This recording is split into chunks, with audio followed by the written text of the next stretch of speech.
Hola a todos y bienvenidos a nuestra serie de seminarios We Are Gaucher. El Día Internacional del Gaucher es como sabéis, el 1 de octubre y es un día muy importante en la que existe la posibilidad de destacar la comunidad Gaucher y celebrar sus logros y contar las historias de los afectados por esta enfermedad en todo el mundo. En el periodo anterior a ese día, presentaremos varios seminarios web como parte de nuestra serie y nos complace tenerle como oyente. Comenzando la serie, damos la bienvenida a la doctora Pilar Giraldo, quien presentará enfermedad de Gaucher, diagnóstico, observación posterior al diagnóstico y criterios para el inicio del tratamiento. La doctora Pilar Giraldo es presidenta de la Fundación Española para el Estudio y Terapéutica de la Enfermedad de Gaucher y otras enfermedades lisosomales, FETEC, y coordinadora del Registro Español de Pacientes y Familiares con la Enfermedad de Gaucher. Además, es presidenta del Grupo Español de Enfermedades de Depósito Lisosomal de la Sociedad Española de Hematología. Es una experta reconocida internacionalmente sobre la enfermedad de Gaucher y tiene publicados más de 170 artículos en enfermedades de depósito lisosomal y enfermedades hematológicas raras. Durante el seminario de hoy se discutirán los siguientes temas: la enfermedad de Gaucher, una visión general y su historia, diagnóstico y claves para su sospecha, seguimiento y guías con protocolos y criterios de inicio del tratamiento, así como las bases moleculares. Si tiene alguna pregunta, por favor, introdúzcala en el chat de preguntas y respuestas y nos referiremos a ellos al final de la presentación. Promete ser un seminario web muy interesante, ya que trabajamos juntos para transformar la atención médica para los pacientes con la enfermedad de Gaucher. Así pues, doctora Pilar Giraldo, cuando quiera. Espero que se vean las diapositivas correctamente. Quería comentar simplemente que estoy encantada de poder dedicar este tiempo para hablar de esta enfermedad, olvidarnos un poquito del tema que es dominante ahora en todo el mundo, de la pandemia por el coronavirus, y compartir conocimientos y aspectos de interés de cara a poder celebrar el Día Internacional de la Enfermedad de Gaucher, que será el próximo día 1 de octubre, lo cual agradezco a Centogini el haber tenido esta iniciativa. Vamos a comentar, como ha dicho ya el doctor Pérez, diversos aspectos. Me gusta empezar un poquito por recordar aspectos históricos que pueden ser interesantes para conocer esta enfermedad, que por sí misma es una enfermedad de baja frecuencia, pero supone un cúmulo de conocimiento para aplicar tanto a otras enfermedades de depósito lisosomal como a enfermedades más comunes. Hablaremos del diagnóstico y las claves para la sospecha, de protocolos de seguimiento, de criterios de inicio del tratamiento y otros aspectos interesantes. Recordar que debemos la descripción de la enfermedad a este médico francés, a Gaucher, que la describió por primera vez en el año 1882 en este hospital que está activo, este hospital de París, Hospital Saint Louis, y que tiene unas características así un poco, diríamos, como románticas o de historia de una enfermedad que empezó siendo lo que suponía Gaucher, que era un cáncer de bazo, y pasando por toda una serie de etapas tan largas como de más de 150 años para llegar a conocer con detalles que corresponden a una investigación continuada, de una investigación hereditaria, con unos aspectos tanto hematológicos como óseos, como de afectación de otros órganos de mucho interés, de un patrón genético que es de particular importancia para hacer una correlación en algunos pacientes genotipo-fenotipo, y para disponer de unas posibilidades de tratamiento impensables a finales del siglo pasado con respecto al control de la enfermedad. Si vemos que aquí han transcurrido, pues desde que Gaucher la describe hasta la actualidad, más de 150 años para adquirir este conocimiento, nos contrasta con la rapidez con la que hemos aprendido hasta los niños a saber lo que es una PCR en 6 meses con una infección con una enfermedad de una incidencia y una propagación muy amplia. Aparte de todo el conocimiento previo que ya teníamos de las enfermedades y de la ayuda impresionante de toda la tecnología que tenemos en estos momentos a nuestra disposición. Bueno, dicho esto, ¿cómo diagnosticamos la enfermedad de Gaucher a día de hoy y cuáles son los puntos clave? Bueno, como ya todo el mundo sabe, esta enfermedad se produce por un defecto a nivel genético en el brazo largo del cromosoma 1, que es donde se codifica donde está el gen que codifica una proteína, una enzima, que es la glucocerebrosidasa, que va a intervenir en lo que es el funcionamiento de la destrucción del proceso fisiológico de autodestrucción celular cuando las células de la sangre envejecen y son eliminadas para sus propios componentes volver a reciclarse y fabricar nuevos elementos sanguíneos. Este defecto hace que esas células que no puede, que en su interior, en sus lisosomas, no va a tener la posibilidad de degradar complejos glucolipídicos, pues se engorden, crezcan, aumenten de tamaño y tengan este aspecto tan llamativo cuando en un aspirado de médula ósea las vemos por primera vez. Esto condiciona que este acúmulo de células con un componente glucolipídico en su interior dan lugar a las manifestaciones principales de la enfermedad y al incremento de los órganos que intervienen en esta degradación de los elementos sanguíneos, como son el bazo y el hígado. Están afectados generalmente en todos los pacientes en los que existe esta enfermedad una infiltración a nivel del hígado, del bazo y de la médula ósea de los huesos. En casos menos frecuentes se afectan los pulmones y el sistema nervioso central.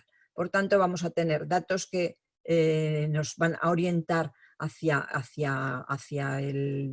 la sospecha clínica, porque nos vamos a encontrar con citopenias en sangre periférica, va a haber disminución de glóbulos rojos, más intenso generalmente, disminución de las plaquetas, y eso va a dar lugar a que algunos pacientes en sus primeros años de vida presenten hemorragias nasales, equimosis, hemorragias gingivales, hematomas con mayor frecuencia de lo habitual, y otros, además de manifestaciones debidas al aumento de volumen del bazo sobre todo, que nos pueden y nos van a poner en pista de que el paciente, bueno, pues puede que tenga alguna enfermedad, probablemente alguna enfermedad de la sangre. Es como llegan generalmente los pacientes a las consultas. Tiene un bazo aumentado de tamaño, tiene una cifra de plaquetas algo disminuidas, va a tener una enfermedad hematológica. Bueno, además de todo esto, pues en este complejo celular en el que hay esta ocupación del monocito macrófago por este complejo glucolipídico no degradado, va a tener una repercusión sistémica, porque esa célula es la que interviene en el sistema inmune y en el proceso inflamatorio que subyace a esta enfermedad, y que tiene una especial importancia cuando esa inflamación tiene lugar a nivel del sistema nervioso central. Y esa estimulación conduce a que los pacientes manifiesten aumento de biomarcadores, unos biomarcadores que después comentaremos, de que exista lo que se llama una tormenta de citoquinas, es decir, proteínas que son fabricadas por el linfocito y por el monocito macrófago y están en mayor cantidad de lo habitual, y que los pacientes tengan calmapatías monoclonales y policlonales como estímulo constante de un sistema inmune que está en un proceso de inflamación constante.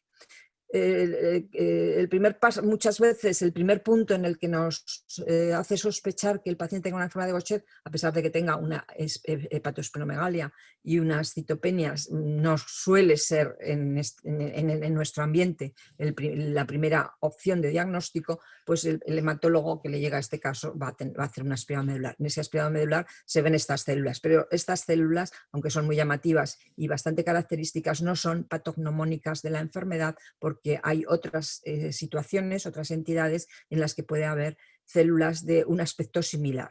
Si bien los citólogos expertos pueden y afirman distinguir que el contenido del citoplasma de las células de Gaucher es de aspecto filamentoso y que no tiene nada que ver con este otro aspecto que tienen estas células, en que el depósito es como más esférico, pues en principio puede producirse una similitud importante, tanto en otras entidades en las cuales hay una enorme destrucción celular y por tanto el sistema mononuclear macrofágico no da abasto a aclarar toda la cantidad de células que se van destruyendo, como ocurre en una leucemia mieloide crónica, en una infección por VIH, pues otras enfermedades de depósito lisosomal también tienen estas células similares de depósito, como la enfermedad de Niemann-Pick, incluso el déficit de lipasa ácida lisosomal. Si profundizamos más en las características metabólicas de estas células a nivel inmunistoquímico, tenemos unas células que se marcan con mucha intensidad con la fosfatasa ácida. Vale. Hoy por hoy el diagnóstico es bastante sencillo cuando se piensa en la enfermedad, porque podemos hacerlo a partir de una sola gota de sangre. Una gota de sangre depositada en papel de filtro nos permite obtener un material suficiente como para hacer un diagnóstico enzimático, un estudio de algunos biomarcadores y un análisis genético. El gol estándar del diagnóstico de la enfermedad de Gaucher es definir y detectar una actividad enzimática de la beta-glucosidasa ácida, que es la enzima en lo que estos pacientes son defectuosos, por debajo de unos valores, con unos valores de actividad muy bajos. Esto es clarísimo en los pacientes porque tienen una actividad muy disminuida, que es muy diferente de la que tienen los sujetos normales y también diferente de la que tienen los portadores. El portador tiene una actividad enzimática intermedia entre sujetos normales y pacientes, pero nunca podemos afirmar que una persona es portador solamente por su actividad enzimática, porque puede solaparse con la actividad enzimática que tengan sujetos normales. Portador siempre se le identifica por el tipo de defecto genético que tenga en esa familia. Bien. Los biomarcadores, pues en esta enfermedad de Gaucher son de gran importancia y son los que desde hace muchos años, pues más de 25 años, se vienen utilizando. Concretamente el primer biomarcador, que fue la quitotriosidasa, un marcador enzimático, porque es otra enzima que produce el macrófago y que la podemos detectar en la sangre a unos niveles muy elevados en los pacientes Gaucher. Si vemos, los niveles son muy altos, pero no es exclusivo. La quitotriosidasa no es un marcador exclusivo de Gaucher, aunque es muy difícil que lo podamos confundir con unos niveles tan altos con cualquier otra situación inflamatoria o con otra enfermedad lisosomal. Pero los pacientes con diagnóstico de Niemann-Pick C, déficit de esfingomielinasa, o incluso déficit de lipasa ácida lisosomal, tienen valores más elevados que los sujetos sanos, porque es un marcador de inflamación. El otro biomarcador importante es la citoquina CCL18-PAR, que es una citoquina que produce el linfocito y que es también un marcador de inflamación y que también aparece aumentado en otras enfermedades de depósito lisosomal. Y la que es exclusiva y único marcador asociado a la enfermedad de Gaucher es la la glucosil esfingosina, la liso-GB1. Es un marcador que se ha incorporado ya al diagnóstico y al seguimiento de la enfermedad de Gaucher en los últimos años, en 4 o 5 años que lo podemos determinar, y que en este ejemplo, por ejemplo, del seguimiento de un paciente con enfermedad de Gaucher, que nosotros hemos controlado desde el año 2000 hasta ahora, pues vemos niveles de ketotirosidasa súper altos, 20.000 nanomoles. Al iniciar el tratamiento estos valores bajan, y en el seguimiento que hemos hecho sistemáticamente a lo largo de estos años, pues aquí hay un momento en que ese marcador sube, también sube la concentración del CCL18 PAR, y también en ese momento hemos podido determinar glucosil esfingosina y aparece incrementado. Este paciente en este momento ha tenido una crisis ósea y hay una manifestación a nivel de ese biomarcador muy, muy, muy clara. Bien. Si nos centramos en lo que es la enfermedad de Gaucher, pues clásicamente se ha venido estimando 3 tipos de enfermedad. El más frecuente es el tipo 1, es la variante que tienen además una prevalencia en la etnia askenazi muy elevada. En este grupo, en esta población, esta enfermedad no entra dentro del criterio de enfermedad rara, porque 1 de cada 14 sujetos es portador de la enfermedad y por tanto la incidencia no es de baja frecuencia, y es el tipo en el que encontramos pues, ese aumento de tamaño del hígado y del bazo, pacientes que en general tienen afectación ósea, que no tienen afectación cardíaca y por definición tampoco afectación del sistema nervioso central ni de los movimientos oculares. El tipo 2, que es la forma más grave de la enfermedad, que son recién nacidos que ya manifiestan alteraciones neurológicas muy importantes. También pueden tener problemas a nivel de la piel colodión.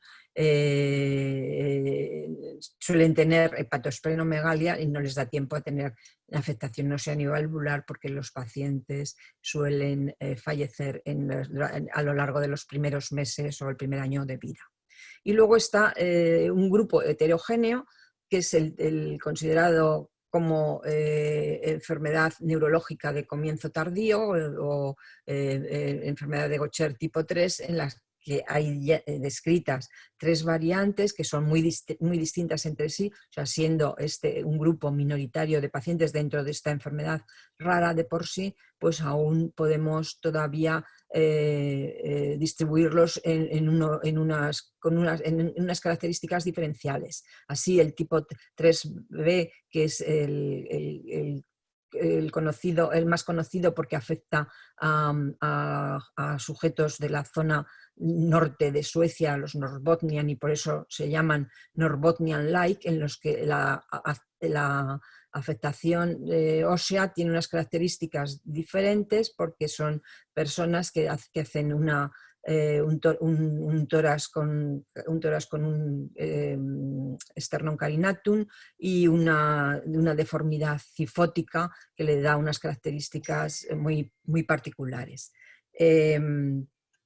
Suelen tener también afectación visceral, y la afectación neurológica es más leve.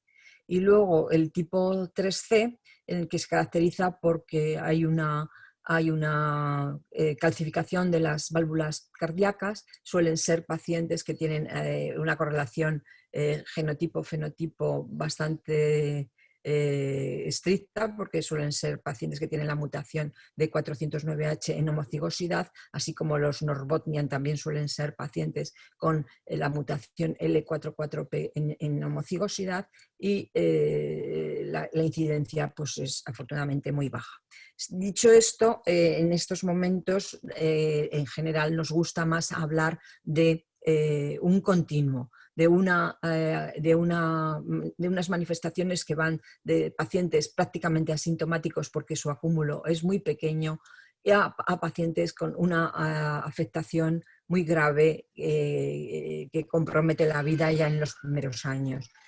Y a lo largo de todo este abanico, pues múltiples diferencias. Y eso está en relación con el defecto enzimático más intenso que tengan los pacientes derivada de la gravedad de las variantes genéticas, pero también con la velocidad en la que se acumula el componente glucolipídico no degradado.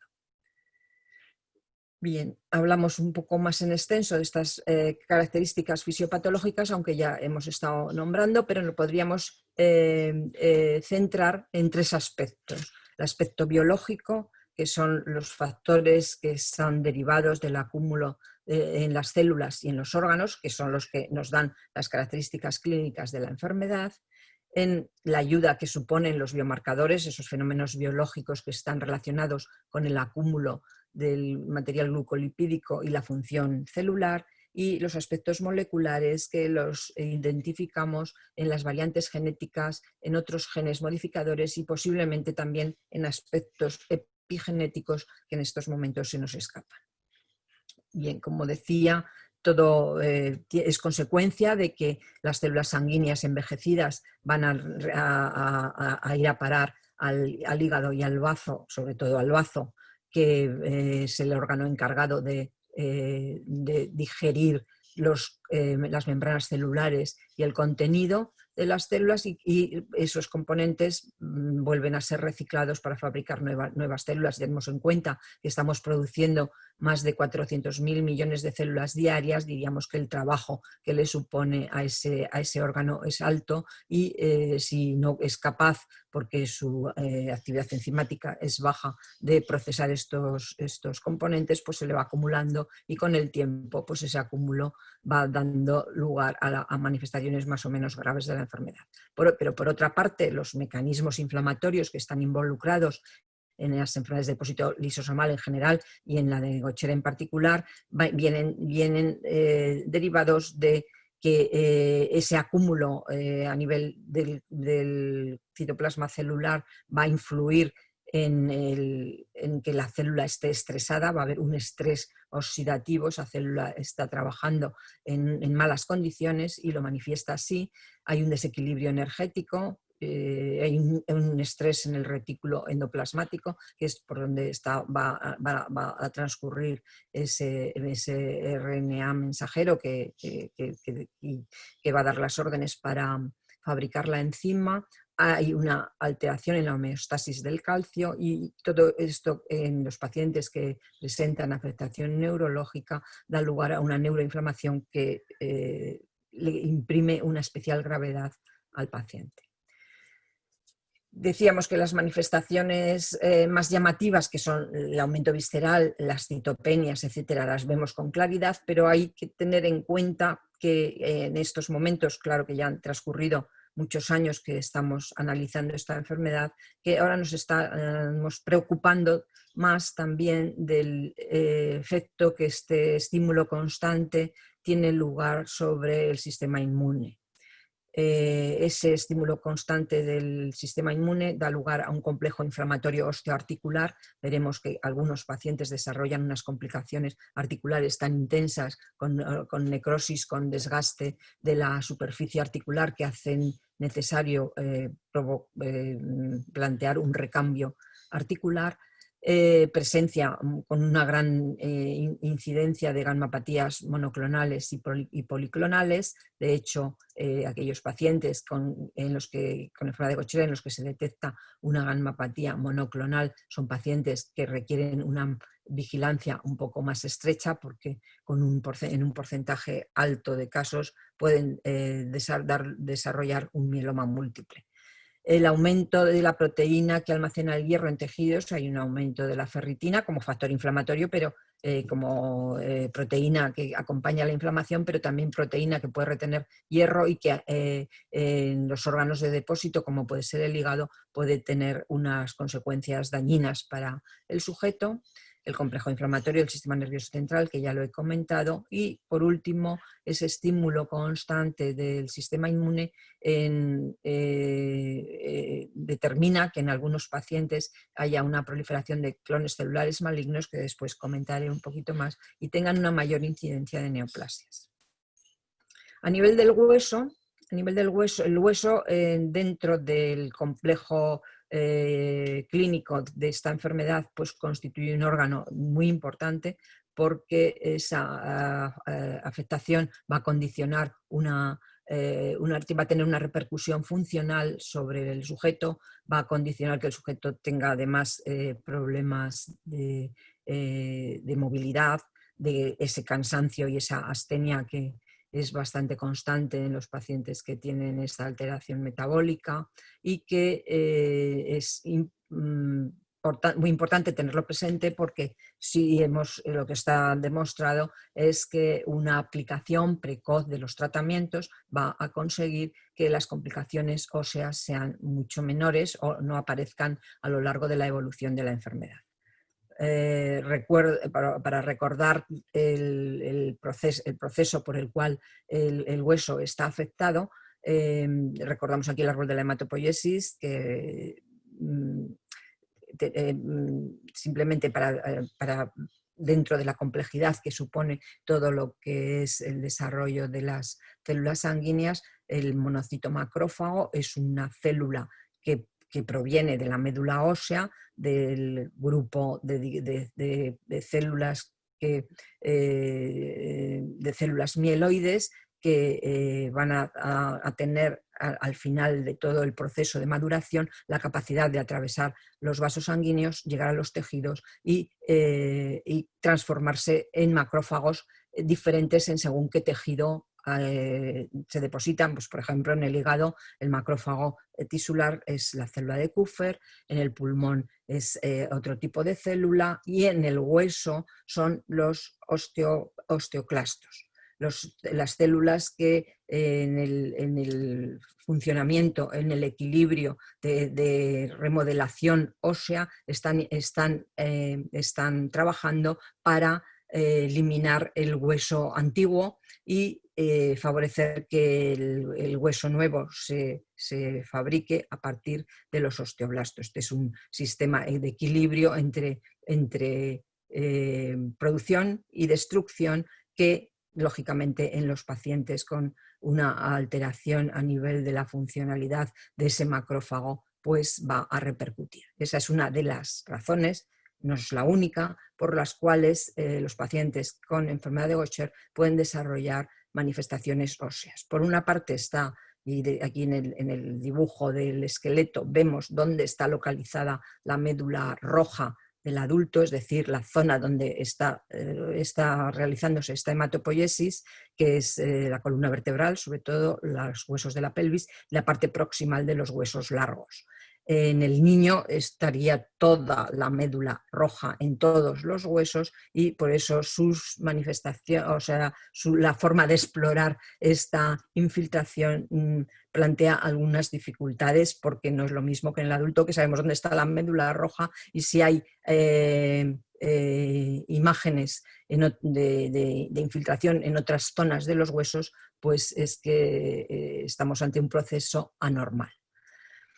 Por otro lado, ese equilibrio de remodelamiento del hueso afectado va a dar lugar a una disminución de la densidad mineral ósea. El hueso de los pacientes con enfermedad de Gaucher es más frágil, está inflamado en zonas críticas, hay una situación de estímulo de la angiogénesis y una inflamación que da lugar a una sintomatología que los pacientes la refieren como la peor sintomatología dentro de esta enfermedad, porque les produce un dolor intenso cuando es una situación de obstrucción vascular aguda, como una crisis ósea, y un dolor crónico, latente, sordo, que va a comprometer su calidad de vida. Vale.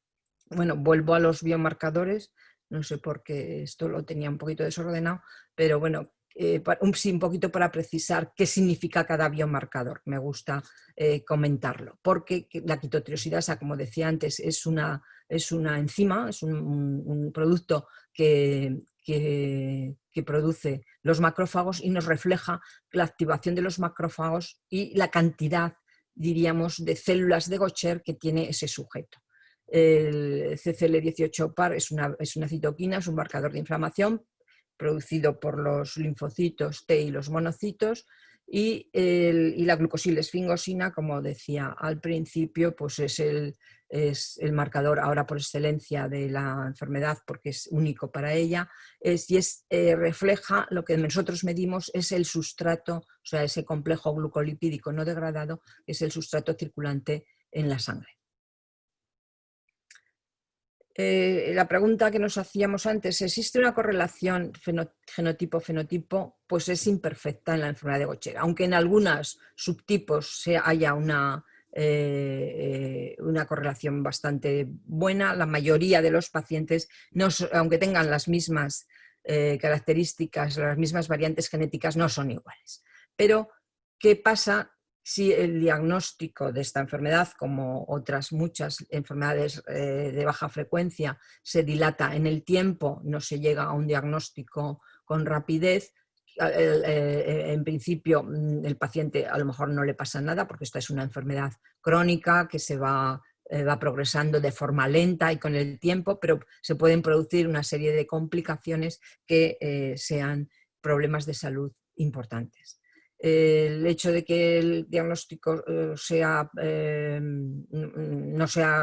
rápido, es decir, es una enfermedad con la cual se nace, el paciente puede tener manifestaciones en su primera infancia o no tenerlas, pero cuando aparecen, pues puede tener ese sangrado porque hay un problema de coagulación debido a la baja cifra de plaquetas, a que no son funcionalmente normales y porque además se pueden sumar otros defectos en la producción de los factores de la coagulación.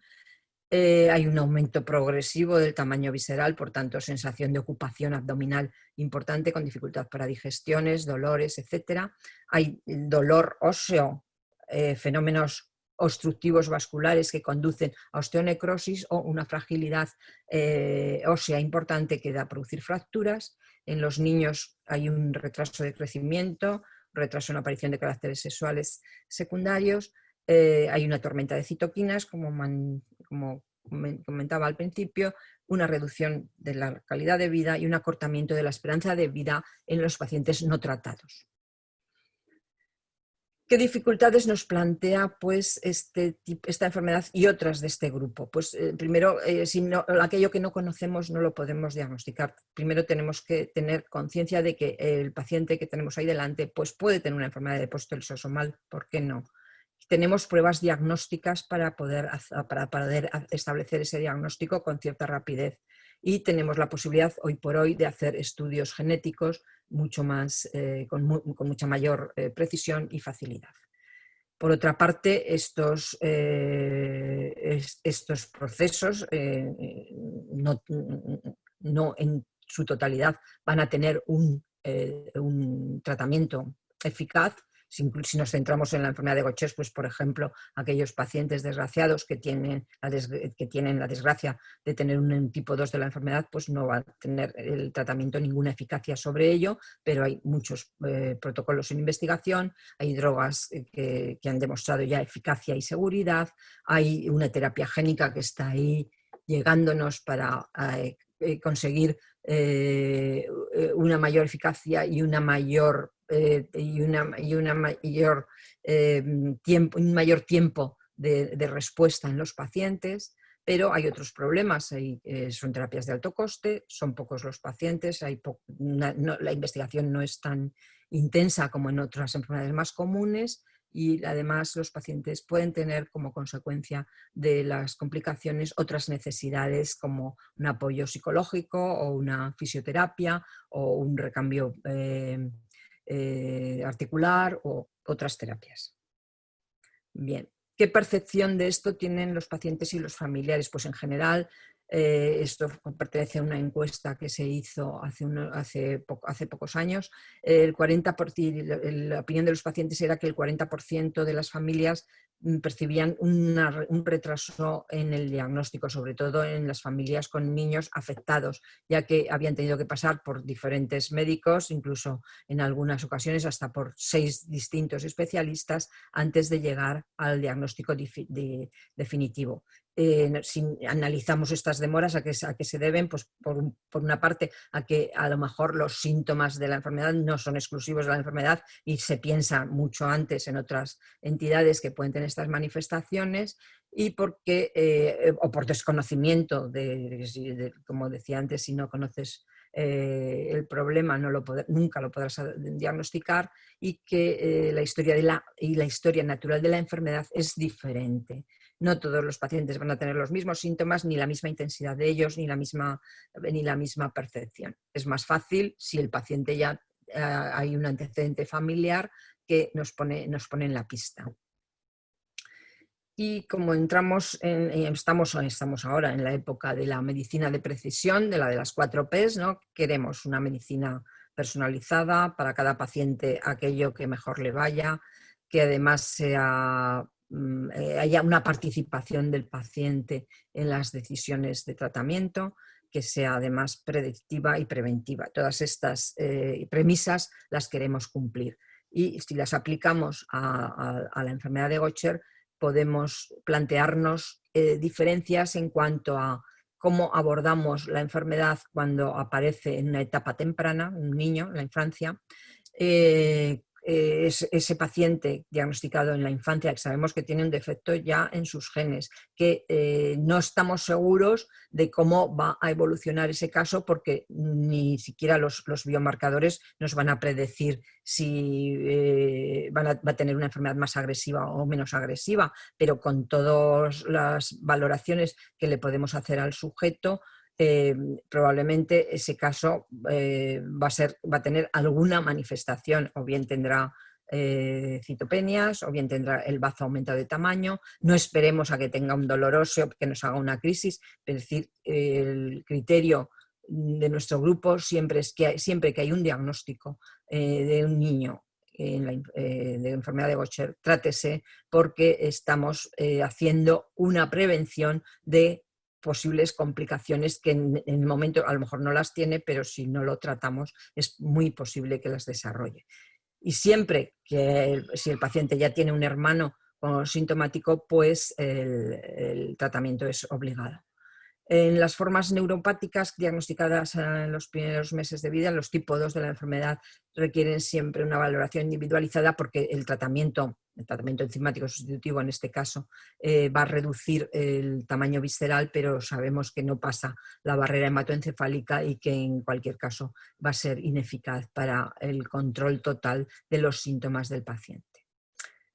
Si el diagnóstico lo hacemos en la edad adulta, probablemente se trate de un paciente sintomático. Puede ser ese paciente que estaba acudiendo a un servicio de hematología porque tenía unas plaquetas rondando las 100.000, por debajo siempre un poquito de las 100.000, a lo mejor un polo esplénico, pero sin manifestaciones clínicas muy llamativas.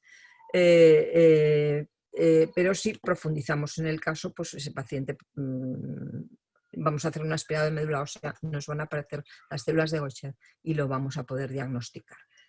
¿Qué consideramos como paciente sintomático? Ese paciente que puede tener dolor óseo, que se va a quejar casi en el 100% de los casos de que está cansado, de que tiene unos síntomas, de que siempre está con una energía un poco baja, que tiene aumento de tamaño visceral y que en raras ocasiones puede tener una afectación pulmonar, aunque puede existir y hay que estudiarla.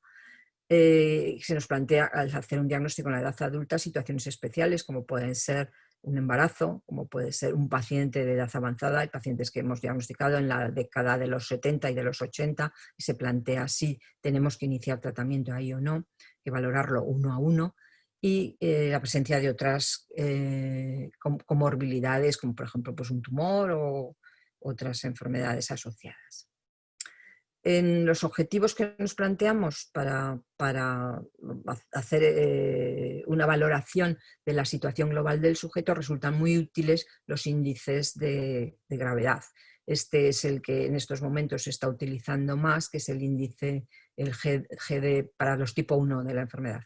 GDS3, que es una modificación de un índice que elaboró Weinberg hace unos años, pero que está muy bien consideradas todas las áreas en las que las manifestaciones de la enfermedad se producen, y le dedica más del 40% al hueso, a los aspectos hematológicos más del 30% y a los aspectos viscerales un 26%, valorando la presencia o no de todas estas manifestaciones clínicas aquí descritas, pues llegamos a tener una valoración que globalmente, o sea, el nivel más alto es 19, pero varía desde 0 hasta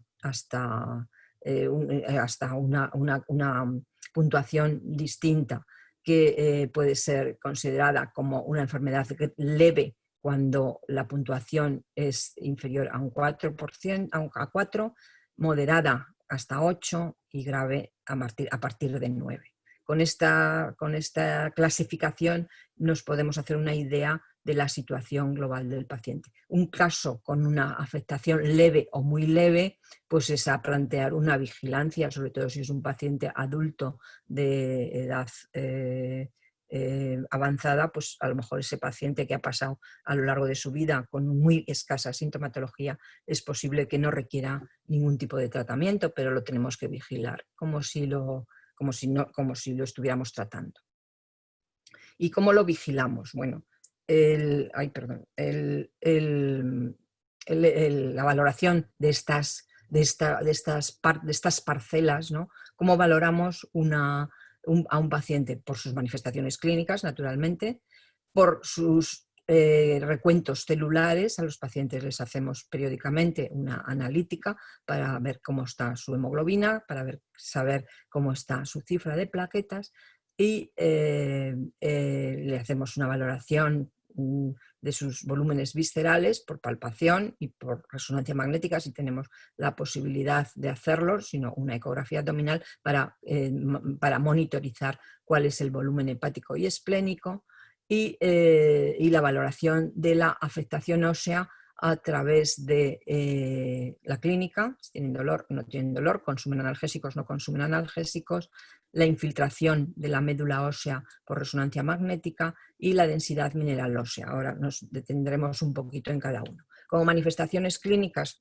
obligadamente es valorar si tienen dolor, preguntar si consumen o no analgésicos antiinflamatorios y con qué frecuencia, están cansados, si tienen efectos adversos, si están en tratamiento, si hay una mayor incidencia de infecciones, de hemorragias, las manifestaciones neurológicas, si han tenido necesidad de tener una prótesis articular, si el paciente tiene colelitiasis o incluso le han hecho colecistectomía, porque es una comorbilidad muy frecuente en este grupo de pacientes. Por esa alteración del metabolismo glucolipídico tienen una mayor tendencia a hacer colelitiasis, y también tienen unas características psicológicas en este grupo de pacientes, no tanto como en otras enfermedades lisosomales, pero también hay un rasgo en un porcentaje de ellos de ansiedad y depresión.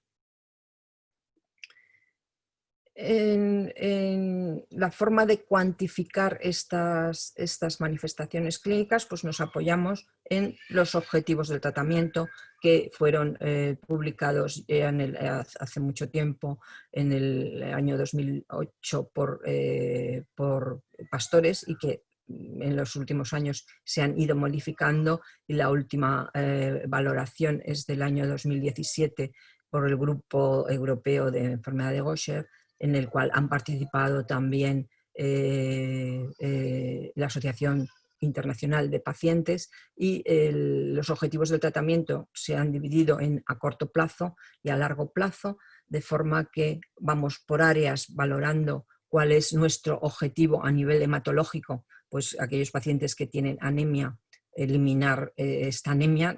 Si en algún momento habían requerido transfusión, es poco frecuente que tengan requerimientos transfusionales, pero puede ser en pacientes que sangran. Y conseguir que tengan unos niveles normales de hemoglobina y un recuento de plaquetas estable o estabilizado en aquellos casos en los que pacientes antiguos, en los que como única forma de tratamiento se les podía hacer una esplenectomía porque no había otra forma de actuar, pues esos pacientes suelen tener unas cifras de plaquetas normales. En cambio, aquellos pacientes en los que tienen conservado el bazo, el hecho de que el tratamiento sea eficaz lo consideramos hasta los 3 años que tengan niveles de plaquetas normales. Y a largo plazo queremos que eso se mantenga sin ninguna variación. Bien, vamos a ir por partes y vamos a comentar este punto. Entonces, para valorar el área hematológica, al paciente le hacemos recuentos celulares cada 3 meses en el primer año, cada 6 meses a partir del segundo año y anualmente en aquellos pacientes ya antiguos que están estabilizados, pacientes con niveles normales de hemoglobina, de plaquetas, no hace falta hacerles cada 3 meses una evaluación. O sea, es individualizar caso a caso. Análisis de hemostasia, el perfil del metabolismo del hierro, porque como marcador de inflamación la ferritina suele estar elevada en un porcentaje alto de los pacientes. Un perfil proteico porque para los pacientes desarrollan, como he dicho anteriormente, gammapatías monoclonales, y niveles de vitamina B12 y vitamina D, porque también hay una mayor incidencia de déficit de vitamina B12 en los pacientes con enfermedad de Gaucher. Con eso valoramos los aspectos hematológicos. Los aspectos viscerales, nuestro objetivo es en 1 o 2 años conseguir reducción de ese volumen esplénico que no supere entre 2 y 8 veces el tamaño normal, y reducir el volumen hepático, que el volumen hepático, pues la reducción está entre 1 y 1,5 veces el tamaño normal. Queremos que eso se mantenga en el tiempo, a largo plazo, que el paciente no tenga complicaciones como cirrosis, hipertensión portal, evaluar en estos casos en los que hay cirrosis o hipertensión portal la posible hipertensión pulmonar. Y para ello, ¿qué hacemos? Pues una valoración de los volúmenes por palpación siempre, pero la palpación es limitada y la mejor forma de medir el volumen hepático y esplénico es por técnicas de imagen. Y la mejor técnica de imagen para esto es la resonancia magnética. Pero si no dispones de esa posibilidad, pues te puedes orientar con una ecografía. Definir en casos concretos la evaluación de la función pulmonar y realizar ecocardiograma y electrocardiograma en aquellos pacientes en los que se vaya a instaurar un tratamiento por reducción de sustrato con el inhibidor de sustrato, el Iglustat, y en el seguimiento de esos casos. Esto, naturalmente, por palpación, la valoración del tamaño hepático y esplénico cada 6 meses, pero en pacientes estabilizados, pues ya con una vez al año es suficiente. Y el área de la enfermedad ósea. La enfermedad ósea, que es como objetivo del tratamiento, es una dificultad porque pacientes que tienen dolor crónico, a veces los tratamientos no consiguen eliminarlos del todo, y ese es uno de los objetivos: eliminar el dolor óseo para que el paciente tenga una calidad de vida adecuada, reducir la infiltración de la médula ósea para evitar o prevenir que se puedan producir obstrucciones vasculares intraóseas, aumentar la densidad mineral ósea, normalizar el crecimiento en los niños. Y a largo plazo, que queremos, pues tener una calidad de vida similar a la de la población general. Para esto, la forma de hacer el seguimiento de un paciente con enfermedad de Gaucher, de su afectación ósea, pues es valorar la infiltración antes de empezar el tratamiento, el diagnóstico, antes de empezar cualquier tipo de tratamiento y en el seguimiento por resonancia magnética existen unos índices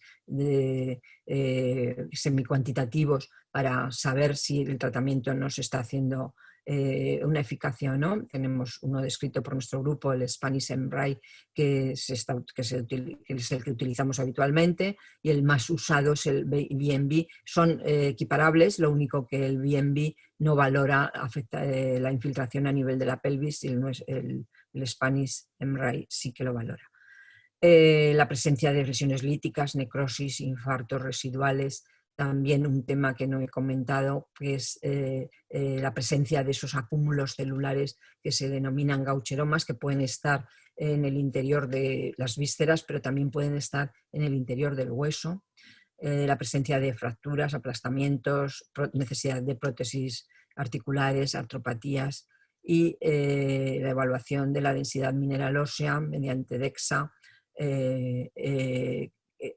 inicialmente cada año, y luego, si el paciente está estabilizado, cada 2 años, porque la recuperación o la estabilidad de esa mineralización del hueso siempre es muy lenta. Los biomarcadores pues, son, como he comentado antes y con el ejemplo que he puesto, son útiles para saber si el paciente está estabilizado o no, pero no por sí mismos. Un incremento en un biomarcador, si no va acompañado de una sintomatología o de otras características, no es indicativo de necesidad de modificaciones en el tratamiento. Esto hay que tenerlo claro, porque hay pacientes que incluso después de mucho tiempo de tratamiento siguen manteniendo una concentración del ISO-GB1 o de actividad quitotriosidasa por encima de los rangos de normalidad, pero eso no tiene una significación clínica. Está ahí, se mantiene en esos valores. Lo que nos importa es ver si hay variaciones importantes en esas cantidades. Inicialmente los biomarcadores los haríamos cada 3 meses el primer año, y después ya cada 6 meses, y en aquellos pacientes que están muy estabilizados y muy tratados a lo largo de mucho tiempo, pues cada año. Una herramienta que utilizamos poco y que es importante porque nos permite medir una situación personal tan poco cuantificable como es la calidad de vida. Para ello, este es un trabajo pues, antiguo, es del año 2005, pero nos supuso una importante información el hacerlo en aquel momento, porque valorábamos mediante este cuestionario, el SF36, es un cuestionario genérico de valoración de la situación personal de cada sujeto en el área física, en la valoración del dolor, en su sensación de vitalidad y de bienestar general, y en el área emocional y de salud mental.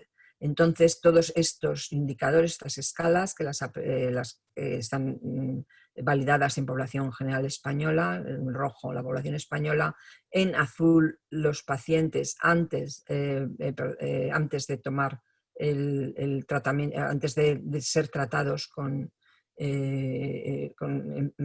reemplazo con enzima sustitutiva, pues mantenían unos marcadores sobre todo en salud general y dolor y vitalidad bastante inferiores a los de la población general, y después de 2 años en tratamiento a esos mismos pacientes, a esos mismos sujetos, vuelta a realizar la encuesta, nos daba unos indicadores muy similares a la población general.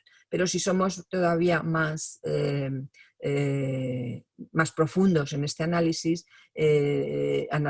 vimos pacientes que tenían enfermedad ósea y aquellos pacientes que no tenían enfermedad ósea, y comparábamos estas medidas, estas escalas, y era muy claro y muy significativo que aquellos pacientes que tienen una afectación ósea que les limita su vida, pues tienen unos indicadores de salud física mucho peores que los pacientes que no la tienen. Por tanto, el objetivo de conseguir que el paciente no tenga una repercusión sobre su situación, para que no tenga complicaciones óseas. Es muy importante a la hora de valorar el paciente, a la hora de decidir qué tipo de tratamiento debe de hacer y a la hora de empezar ese tratamiento antes de que aparezcan estas complicaciones que son irreversibles. En pacientes pediátricos hay que tener una especial atención al perfil del crecimiento, a la nutrición de esos niños que a lo mejor tienen una dificultad añadida, sobre todo los de tipo 3, que se diagnostican en edad temprana, pues para hacer un balance nutricional equilibrado, y la atención al desarrollo de caracteres sexuales. Esto, en los niños, cada 3 meses los pediatras están muy atentos a todas estas manifestaciones y en general pues suelen hacerles unas valoraciones cada 3 meses durante bastante tiempo. En el embarazo hay que establecer unas pautas y recomendaciones especiales porque el tratamiento enzimático sustitutivo durante el embarazo se debe de mantener, porque ya está demostrado que no hay ninguna influencia negativa, sino todo lo contrario sobre el desarrollo fetal, y que la madre está ha de estar en las mejores condiciones posibles para llevar a término ese embarazo y para tener un parto normal. Entonces, mantener el tratamiento enzimático sustitutivo es importante en este periodo. También en esta situación hay que tener presente que se debe de recordar a los padres, aunque se les haya dicho, el asesoramiento genético, porque ese hijo de madre afectada va a ser portador si el padre no tiene ninguna variante genética, no es portador de defectos en el gen de la GBA, y que sean conscientes de que va a ser portador y no va a ser paciente, y que está contraindicado utilizar cualquier inhibidor de sustrato durante el embarazo. Otras situaciones especiales, los pacientes con afectación pulmonar y los pacientes con afectación neurológica, porque en ambos casos el tratamiento enzimático sustitutivo no llega bien ni al pulmón ni al sistema nervioso central. Por tanto, es algo que hay que tenerlo en cuenta, porque no dar unas expectativas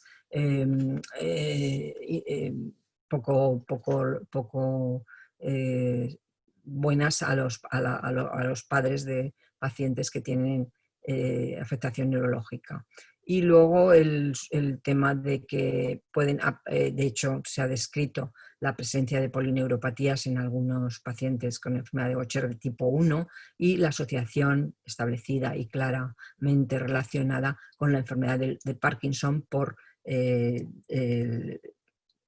la presencia de mutaciones en el gen de la GBA. Es una predisposición importante a tener enfermedad de Parkinson. No va a ser una incidencia muy elevada, aproximadamente el 10% de los pacientes con enfermedad de Gaucher, pero sí es más elevada en los portadores de mutaciones en el gen de la GBA.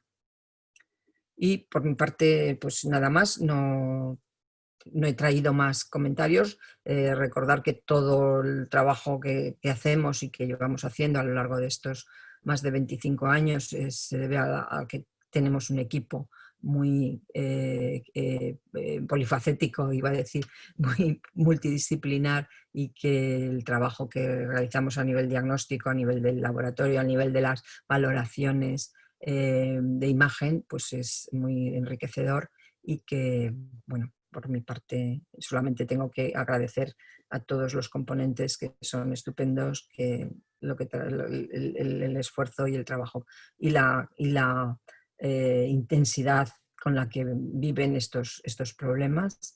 Y agradecer a la Asociación de Pacientes también su colaboración, porque siempre estamos en contacto con ellos, y si me están escuchando gente que no conozca Zaragoza, pues recordarles que es un sitio bastante bonito.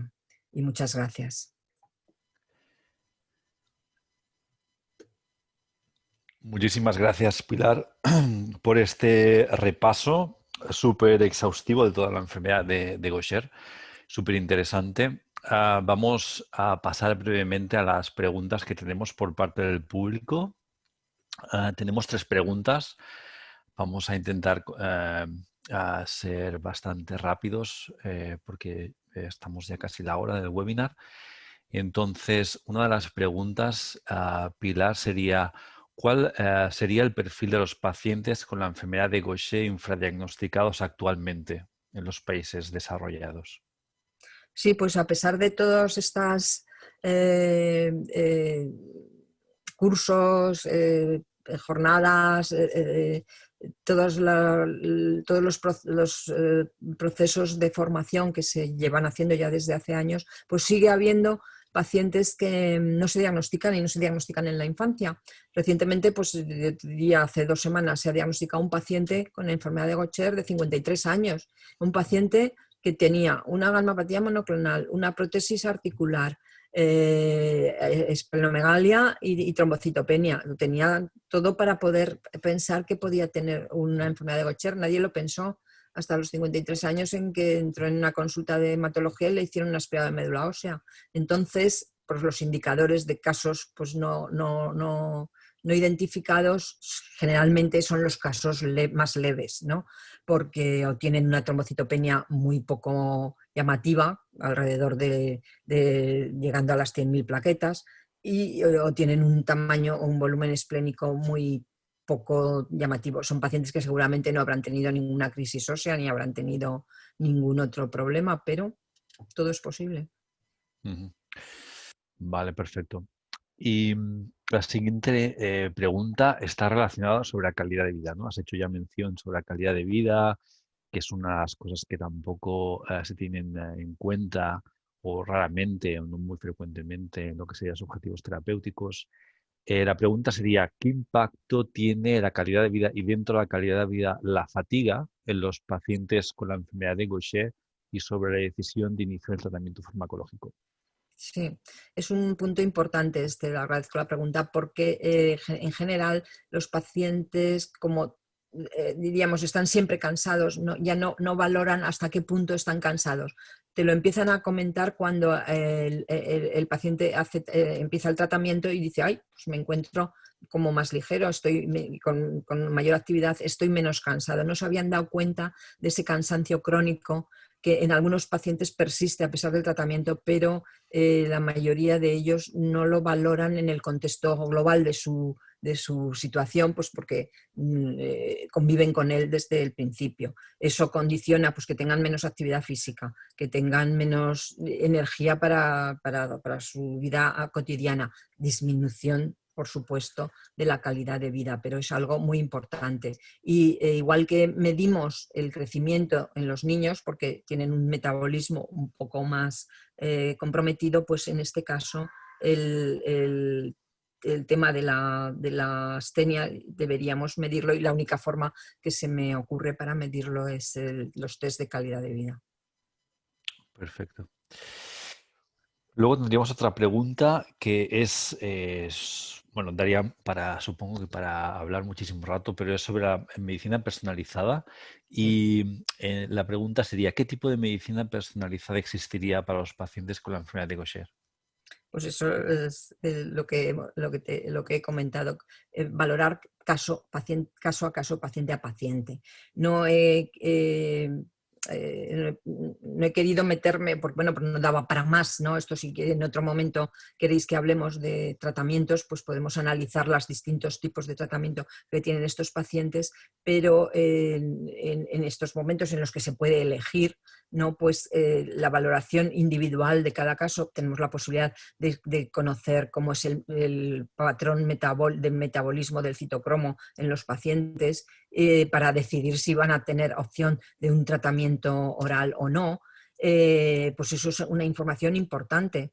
Tenemos que saber qué tipo de comorbilidades tiene el paciente, si es hipertenso, si es diabético, si tiene o ha tenido algún cáncer, o sea, toda una serie de conocimientos que no nos permiten hacer igualdad para todos en el tratamiento, sino adaptarlo a cada caso. Hay pacientes, los pacientes pediátricos, bueno, en estos momentos la única opción que tienen es el tratamiento enzimático sustitutivo, entonces no, o se pone o no se pone, pero no hay otra opción. Pero en un paciente adulto que a lo mejor tiene unas características de grado de enfermedad determinadas, puedes tener la opción de darle un tratamiento enzimático. Inicialmente conseguir una reducción de la enfermedad en su extensión y pasar a un tratamiento oral, pues es una opción. Pero bueno, habría que individualizar caso a caso y analizar cada uno por separado. Es otro aspecto que no he tocado tampoco con esta charla, pero nosotros con los datos que hemos tenido o que tenemos de funcionamiento del registro desde el año 1993, hemos conseguido hacer un análisis en estos momentos de Big Data y de inteligencia artificial y cosas que ya sabíamos, pues han quedado ahí demostradas, pero lo que más ha llamado la atención es que una clara relación entre la presencia de enfermedad ósea y la situación del paciente. Es un paciente que tiene una enfermedad ósea, es un paciente que no ha sido tratado precozmente, que ha tardado el diagnóstico en hacerse bastante tiempo y que no se han podido detener complicaciones. Es decir, que la idea, el objetivo, todo esto viene a decirnos debemos estar atentos a los síntomas que a lo mejor no le damos importancia. Un cansancio pues no es algo importante, lo tiene mucha gente. Unas plaquetas un poquito disminuidas, pues le debemos dar la importancia que puede tener para hacer un diagnóstico que por otra parte es bastante sencillo en estos momentos y accesible a muchos laboratorios, para evitar esas complicaciones que no van a ser reversibles. Vale, perfecto. Nos acaba de entrar una última pregunta que me parece interesante. Nos pregunta, bueno, muchas gracias por la ponencia. En el caso de un paciente pediátrico con mutación L483P, que solamente ha desarrollado retraso del desarrollo como única manifestación neurológica, ¿se puede considerar ya tipo 3 o bien hasta que tenga otras anormalidades neurológicas? Bueno, si es un paciente homocigoto, es decir, tienen los dos alelos la misma mutación L444P, bueno, o L438P es una mutación similar, atento, porque ese es un paciente que si en este momento no tiene manifestaciones neurológicas, las va a tener. Y las más precoces y las que hay que mirar con mayor detenimiento son la valoración de los movimientos oculares, hacer un examen de la movilidad ocular para ver si tiene defecto en ese punto. Es la primera manifestación de una afectación neurológica. Pues muchísimas gracias, Pilar. Con esto concluimos. Gracias a todos los participantes por unirse al primero de nuestros seminarios de We Are Gaucher. Ahora vamos a lanzar una encuesta, lo que permitirá dar su opinión y mejorar aún más nuestros seminarios webs educativos. Así que, por favor, tómense unos minutos para rellenarlo. Y una vez más, gracias y que tengan un buen día. Muchas gracias a todos.